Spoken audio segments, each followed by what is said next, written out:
So, different types of functions in Python. So, there are mainly two types of function in Python, the built-in functions and the user-defined functions, right. The definition of built-in function is already written. We just need to give a call to those functions, whereas the second type is called as user-defined function. So, user writes the definition himself, right, and then we will call that function, right. So, built-in functions and user-defined function. So, let us see first built-in functions. This is one function ABS, right. So, this function finds the absolute value, right. For example, let us say we have this num is equal to minus 100. If we call ABS and pass this num as the parameter, so this ABS will return the absolute value of this num, which is 100, right. So, so we will print that 100. Now, there is a second function. There are many user defined inbuilt functions, but we will see few examples. So, the second function is called as all. So, this all will return true if the elements in an iterable like list are true. Iterable means data type like lists. So, this all will return true if all the elements in the iterable are true. If any element in an iterable is false, it will return false. For example, here this list, right. So, this list has elements 1, 2, 3, 4. Now, anything greater than 0 will be considered as true. So, now here you see we are passing this list to all function, right, and this all function will check whether there is something which is false in this iterable or list. There is nothing false in this list. So, that is why this all will return true. Now, similarly here if you see this list, this is a tuple actually, right. So, it contains a 0, the 0 is considered as false, right. So, if we pass this list to this all function, so this will return false here. Similarly, let me now here we have one more list which is empty. If we call all on empty list, it will return true. Empty list always true. Empty list is always true. Now, we have a list here in which the one element is false, right. So, now if we pass this list to all function, this all function will return false because this list contain one false item or element. There is another function called as dir. Let us see what it does. So, this dir tries to return a list of valid attributes in the valid attributes of the object. So, if the object has dir method, the method will be called and must return the list of attributes. For example, here let us say we have this object numbers is a list object. Now, if you call dir on this number, so this will return, this dir will return all the valid attributes of this list object. So, here are these valid attributes of this object.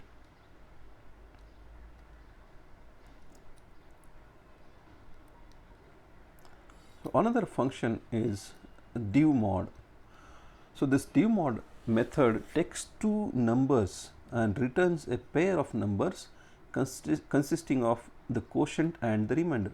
For example, to this divmod, if we pass 9 and 2, this new divmod will return this 4 and 1, where 4 is the quotient and 1 is the remainder. What's happening here is we are dividing this 9 by 2.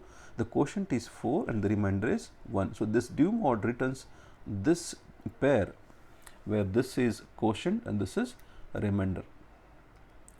So, there is another function called as enumerate, right. Let us see what enumerate does. So, the enumerate method adds a counter to an iterable and returns it. For example, if we have this iterable which is a list. Now, if I call enumerate on this numbers, right, you see we are calling this enumerate and to this enumerate we are passing this, right, and we are saying we are iterating through this iterable, right. We are saying we are taking two variables. First one is this index and second one is this number. So, this number iterates through this iterable or through this list. Number will assume the value 10, 20, 30 and 40. So, this index will take the values of the indices of this list. Right. When this number takes value 10, this index will take the value of the index of this 10. When this number will take the value 20, this index will take the value of this index of 20, so on and so forth. So, we are enumerating. Now, we have an option to say to tell where the indices should start. Now, by default, if I do not mention this, by default the index of this 10 will be 0, 20 will be 1, so on and so forth. But I want to start at 5, that is why I am specifying here 5. So, let me tell this one more time. What we are saying is enumerate through this data structure or this iterable. Starting index should be 5. Right. We are starting at 5th index. So, this number will take value 10, whose index will be 5. The number will take value 20, its index will be 6, right. So, that is why we are printing here. Right. In the first iteration, this number will take value 10 and this index will take value 5. So, enumerate through data structure through this list, start the indices at 5. So, that is why here we are printing, when we are printing in the beginning number will be 10 and this index will be 5. So, index will be 5, number will be 10. So, this will be replaced by this which is nothing but 5, and this will be replaced by value of this which is nothing but 10. So, that is why we are getting this output. Index 5 has value 10. We go up and then a number will take this value 20 and index will take value 6, this 5 plus 1, this index of this 20 will be 6, that is why we will get this, so on and so forth. By default, if you do not mention the starting of the index, it will be 0 by default. Okay. So, there is another important method called as filter. Right. The filter method literally tells what to this filter method is used to filter elements from the iterable or from the data type or data structure like list. Right. So, let us see what is this filter method. Right. So, we have this, let us say we have this function called as find positive number. To this function we are passing a number and we are checking whether it is positive or not. So, if number is greater than 0, we will return the number, else will not return anything. So, this function will be returning the positive number or checking whether the number is positive or not. So, let us see.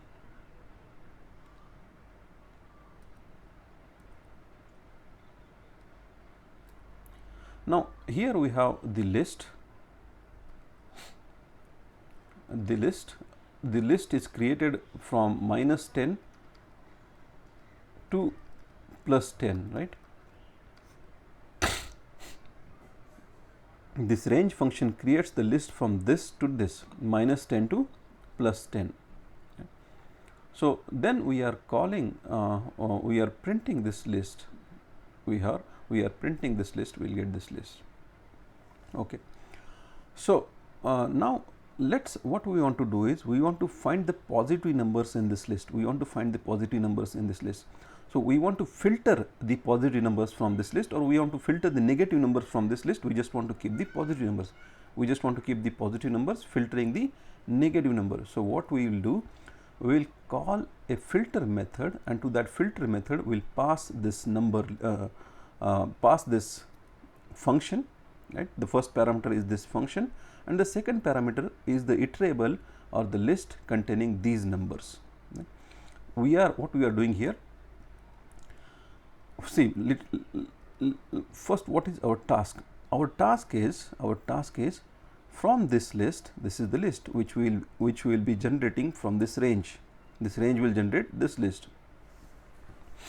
Now, from this list I want to filter, or I want to drop the negative numbers, and I want to have only positive numbers. Right. So, how can I do that? We can write write a function individually, I mean normal function, or we can use this filter method. So, to this filter method, what I am doing, I am passing a function which will return true if the number is positive. This function will return true or only positive numbers, that is this function, whose definition we already wrote. See, we need to write the definition of this function, right? And this function will be applied on this number list, right? So this function will return the positive numbers from this list, and then we are creating the list of those positive numbers, and that list is assigned to positive number list. Okay, let me tell one more time. So to this filter function, we will be passing this function as one parameter, and this list as second parameter. So this filter function applies this function on this number list, and this filter, of course, when we apply that, what do we mean by that? By that, from this list will be taking one number at a time, and on that number or on that element will be applying this function. And if that number is positive, then we will get true, right? We will get that number, and we will add that number to a new list whose name is positive number list, right? So for every number in this list, we will be applying this function, and of course this function will be true only for positive number by the definition of this function. Thus we will get a list of positive numbers, right? So thus filter function takes two arguments. The first argument is the function, and the second argument is the iterable on which we will apply this function, right? It literally is used to drop elements from filter out the elements from the list or iterable. Now let's see one more function.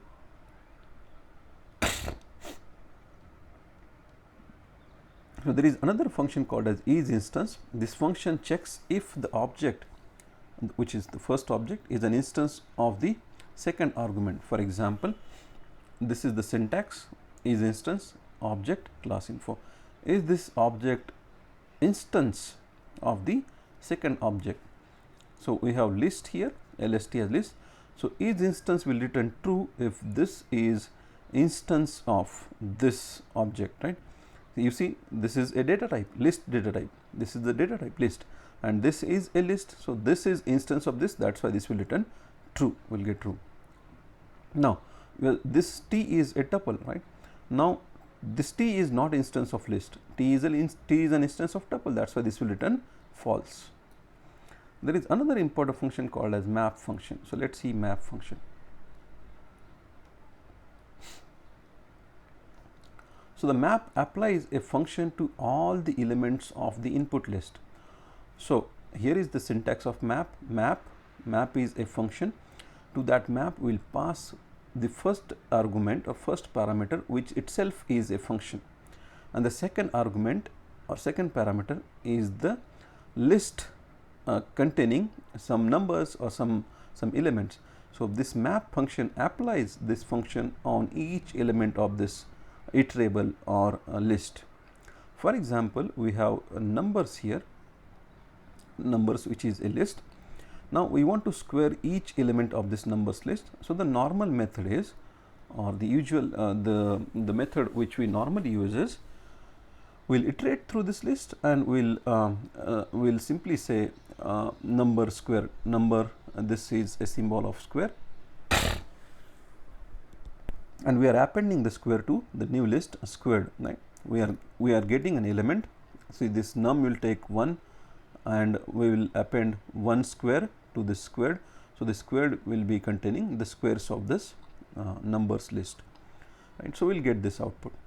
Now what is how the map method works on this?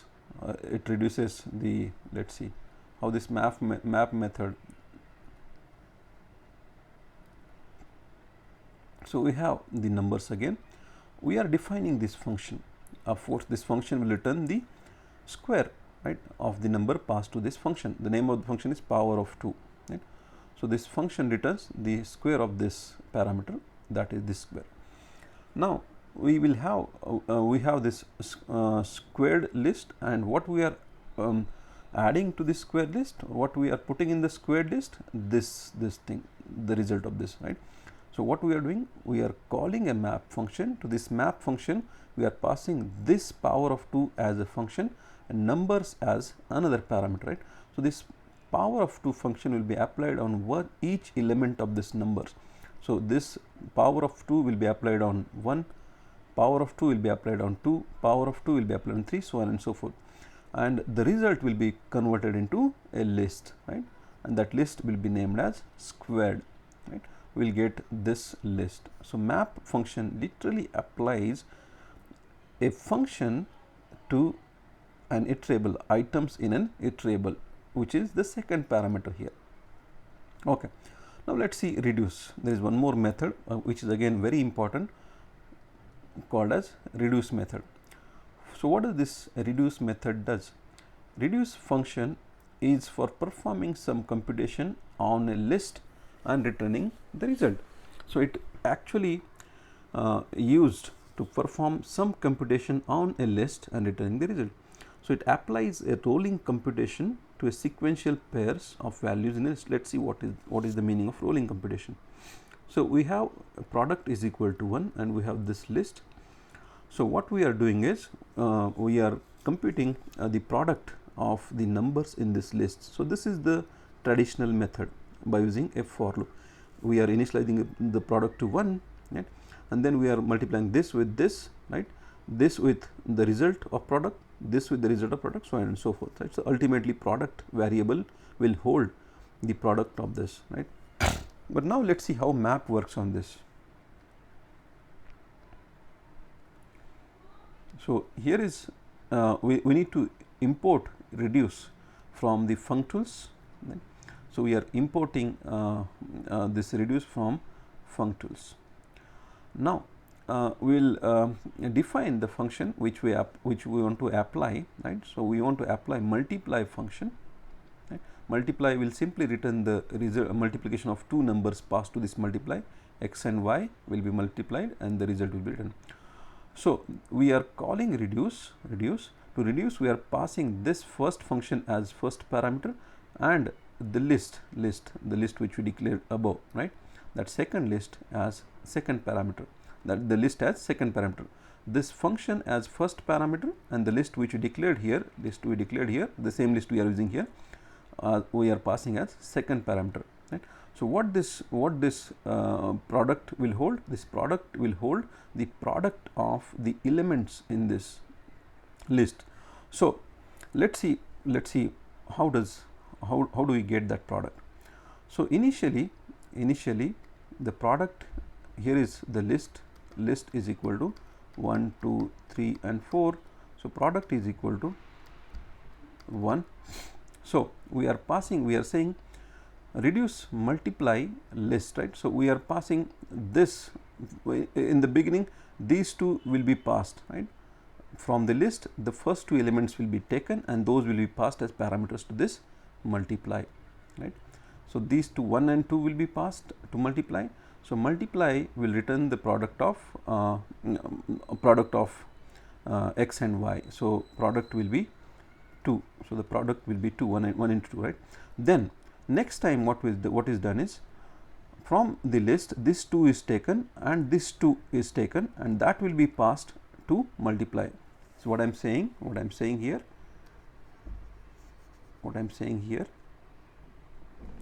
in the beginning the first two items will be taken 1 and 2 and they will be passed to multiply x and y, right. So, this multiply will be returning the product of x and y. So, product will be 2, right. Then this 2 and this 3, this 2 and this 3 will be passed as the parameters to this multiply, right. So, these two and the product will return the product of these two, right. The product of these two will be 6, right, 6.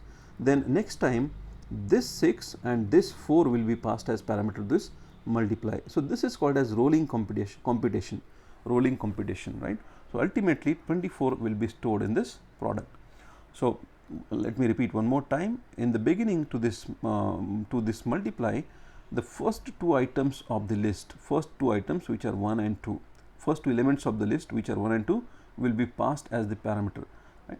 And then the product of these two is 2, this and the next element from the list, that is 3, they will be passed, right? The result is 6. Then 4 and this 6 will be passed to multiply, right? That is 24, right? So that's why it is called as rolling computation. So the task, what does the reduce do? Reduce applies some computation on the iterable in the rolling fashion. In the rolling fashion means one item will be taken, one element will be taken from list, and the second parameter will be the result of previous computation, which for example here 6 and 4. Okay, so that is reduce. Now let us see user defined functions. So user defined functions are defined by the user, right? They are not predefined like we use the functions like map, reduce, absolute value, etc.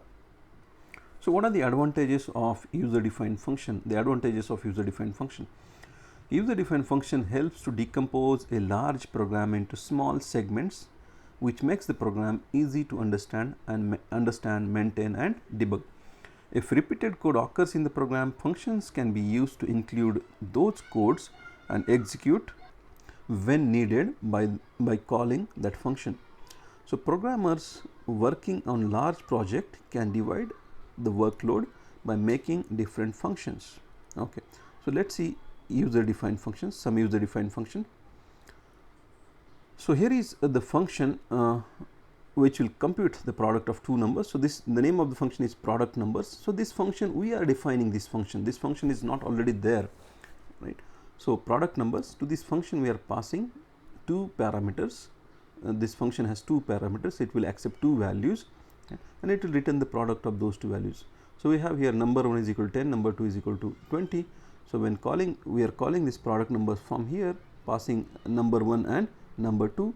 So we will get the product of number 1 and number 2, because this function is returning the product and we are printing that product. This is one simple user defined function. Now let us write a user defined function for making a simple calculator in Python, right?